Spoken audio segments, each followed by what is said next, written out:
Hello बच्चों, कैसे हैं? आई थिंक आप सब अच्छे होंगे। तो आप सबका स्वागत है ईशान के बायो ऑनलाइन लेक्चर में। तो आज हम बात करेंगे चैप्टर नंबर फर्स्ट, और ये चैप्टर 11वीं क्लास का होने वाला है। कौन सी क्लास? 11वीं क्लास। जो 11वीं क्लास है, ये 11वीं क्लास का चैप्टर होने वाला है, और ये बॉटनी का चैप्टर होगा। किसका चैप्टर होगा बच्चों? ये बॉटनी का चैप्टर होगा। और जो चैप्टर का नाम है वह है कोशिका जीवन की इकाई। कोशिका जीवन की इकाई। ठीक है बच्चों, तो ये है कोशिका जीवन की इकाई। तो सबसे पहले बच्चों हम बात करते हैं कि कोशिका क्या है। वैसे तो मैंने आपको समझा दिया था कल डेमो क्लास में कि एक कोशिका क्या होती है, लेकिन अगेन हम बात करेंगे क्योंकि चैप्टर की शुरुआत हो रही है और स्टार्टिंग से ही हम बिल्कुल जीरो लेवल से ही स्टार्ट करेंगे। ठीक है, सबसे पहले हम बात करते हैं कोशिका। कोशिका को इंग्लिश में कहते हैं सेल। क्या कहते हैं? सेल के नाम से जानते हैं। सबको पता है कि जो कोशिका है, कोशिका हमारे शरीर की, मतलब कि जो हमारा शरीर है, हमारे शरीर की सबसे छोटी इकाई है। तो ध्यान रखना, हमारे शरीर की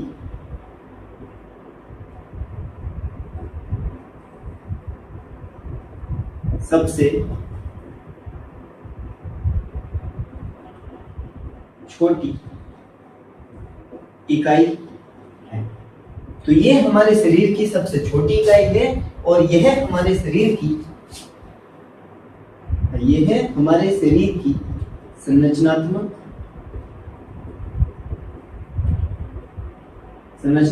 तथा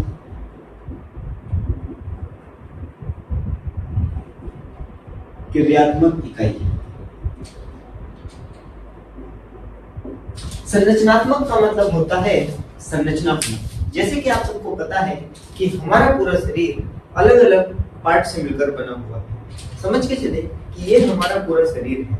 हमारे हैंड्स अलग हैं, हैंड्स में हमारी बोन्स है, बोन्स को जिसमें हम ह्यूमेरियस कहते हैं, रेडियस कहते हैं, अल्ना कहते हैं, है ना, फेलेंजेस कहते हैं। मतलब कि अलग अलग बोन्स है, तो अलग अलग बोन्स से पूरे एक हाथ का निर्माण हुआ है।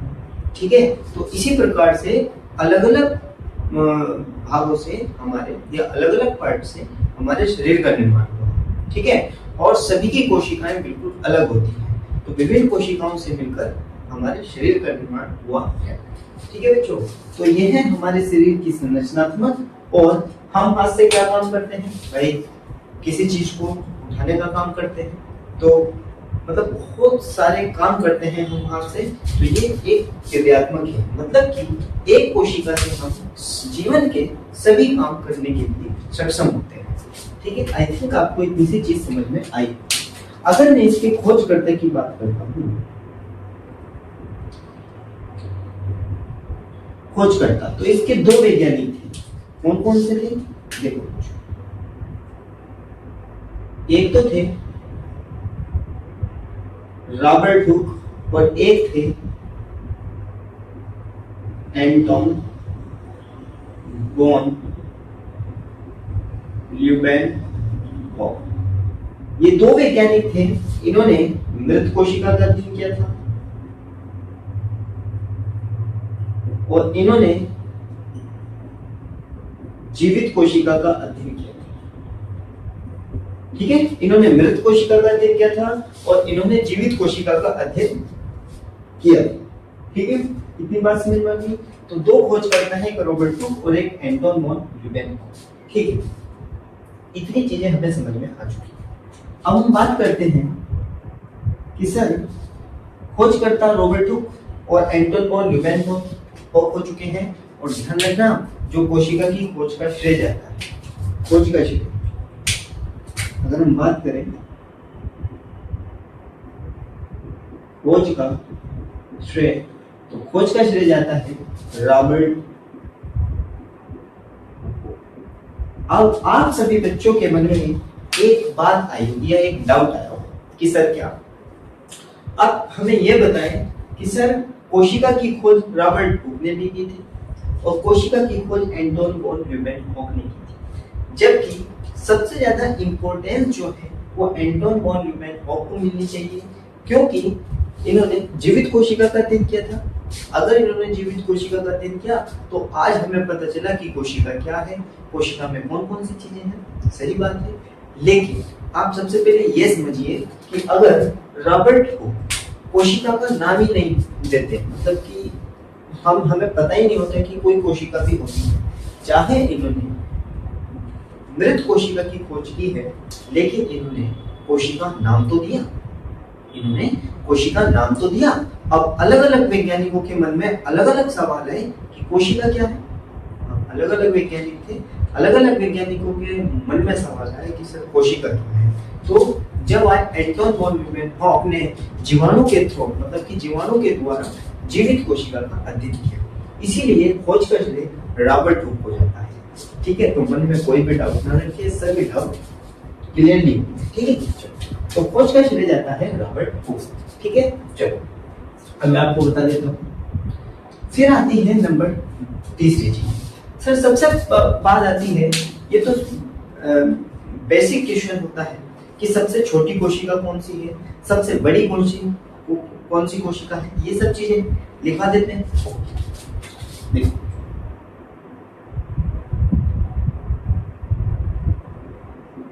छोटी कोशिका, तो जो छोटी कोशिका होती है वो आपको पता है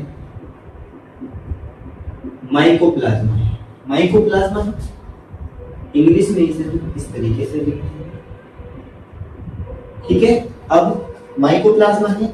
अगर मैं इसके आकार की बात करता हूं तो इसका जो आकार होता है वो 0.1 से 0.3 माइक्रोमीटर होता है। ठीक है, आप आगे चलकर पढ़ेंगे वायरस। वायरस की जो शेप होती है वो 0.01 से 0.03 माइक्रोमीटर होती है। कहने का मतलब है कि वह माइकोप्लाज्मा से भी छोटी होती है, लेकिन वायरस को कोशिका नहीं माना गया, मतलब सबसे छोटी कोशिका नहीं माना गया। रीजन आगे चल के बताऊंगा जब मैं सेल थ्योरी को पढ़ाऊंगा। ठीक है, लेकिन अभी यही है कि जो सबसे छोटी कोशिका थी वो माइकोप्लाज्मा थी। ठीक है, अब बात हम करते हैं बड़ी कोशिका। बड़ी कोशिका, अगर मैं बड़ी कोशिका की बात करता हूं तो वो होता है शुतुरमुर्ग का अंडा। क्या होता है? शुतुरमुर्ग का अंडा, जिसे हम कहते हैं ऑस्ट्रिच एग। अब एक बात ध्यान, शुतुरमुर्ग का अंडे का जो वेट होता है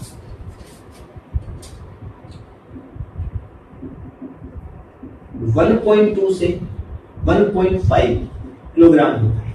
आप इसके वेट से ही अंदाजा लगा सकते हैं कि ये कितनी बड़ी कोशिका होगी। तो सबसे छोटी कोशिका माइकोप्लाज्मा है, 0.1 से 0.2 माइक्रोमीटर या 3 माइक्रोमीटर, और सबसे बड़ी कोशिका ऑस्ट्रिच एग या शुतुरमुर्ग का अंडा होता है। आई थिंक आपको इजी चीज समझ में आई होगी। ठीक है, चलो अब ये बात आती है कि ह्यूमन में सबसे बड़ी कोशिका कौन सी है। किसने सबसे बड़ी कोशिका तो ओवम है। ओवम का मतलब फीमेल गैमेट है, और सबसे छोटी कोशिका मेल गैमेट अर्थात स्पर्म होता है, शुक्राणु होता है। ठीक है, ये बात की बात है, जब आप पढ़ेंगे तो जब पढ़ूंगा, लेकिन अभी आप ये समझिए कि सबसे बड़ी कोशिका और सबसे छोटी कोशिका कौन सी है। ठीक, आपको इतनी सी चीज समझ में आई होगी। ये था कोशिका का इंट्रोडक्शन। ठीक है, चलो अब मैं बात करता हूँ कोशिका की संरचना की, कि एक कोशिका की संरचना कैसी है। देखो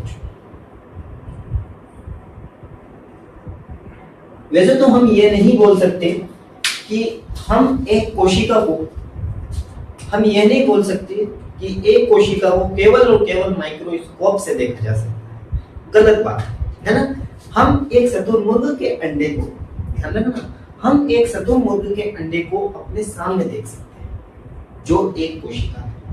ठीक है, हम अपने पूरे शरीर को देख सकते हैं, भी एक कोशिका है। हाँ ये है, अगर हमें किसी कोशिका का विस्तृत अध्ययन करना हो, मतलब कि डिटेल्ड एनालाइज करना हो, तो हमें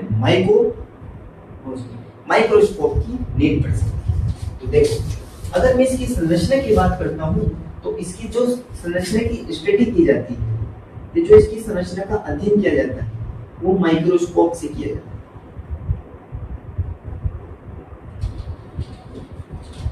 और आप 5th, 7th, 8th, 9th, 10th तक पढ़कर आ चुके हैं। माइक्रोस्कोप एक ऐसा यंत्र होता है जिससे छोटी चीजों को बड़ा करके देखा जा सकता है। आपने कभी कभी फिल्म में देखा होगा या मेडिकल साइंस या मेडिकल लैब में देखा होगा। अभी आप 11th क्लास में हैं, जिस कॉलेज में या जिस स्कूल में आप हैं वहां पर आपको एक बायोलॉजी लैब होती है, तो आप वहां देखोगे, ठीक है। एक माइक्रोस्कोप होता है जिसमें आप छोटी चीज को बड़ा करके देखते हैं, ठीक है। माइक्रोस्कोप इंग्लिश में इसे माइक्रोस्कोप कहते हैं, ठीक है। और माइक्रोस्कोप में भी एक होती है इलेक्ट्रॉन माइक्रोस्कोप। Electron microscope. अब क्या हुआ, एक कोशिका को माइक्रोस्कोप के नीचे रखा है, एनालाइज कीजिए, बस कुछ नहीं। एक कोशिका को माइक्रोस्कोप के नीचे रखा है। जब एक वैज्ञानिक ने एक कोशिका को माइक्रोस्कोप के नीचे रखा, मैं आपको समझा देता हूं। ये कोई माइक्रोस्कोप है मान लेते हैं, वैसे तो बनेगी नहीं, लेकिन चलो आप एनालाइज कीजिए कि एक कोशिका है, एक वैज्ञानिक है, उस वैज्ञानिक ने एक कोशिका को माइक्रोस्कोप के नीचे रखा। अब ये नहीं है कि कोशिका दो प्रकार की होती है, प्रोकैरियोटिक और यूकैरियोटिक। इसका एनालाइज हम बाद में करेंगे, लेकिन सभी सबसे पहले ये समझिए कि उन्होंने एक कोशिका को माइक्रोस्कोप के नीचे रखा। जब उन्होंने एक कोशिका को माइक्रोस्कोप में रखा तो उन्हें पता चला ये एक कोशिका है,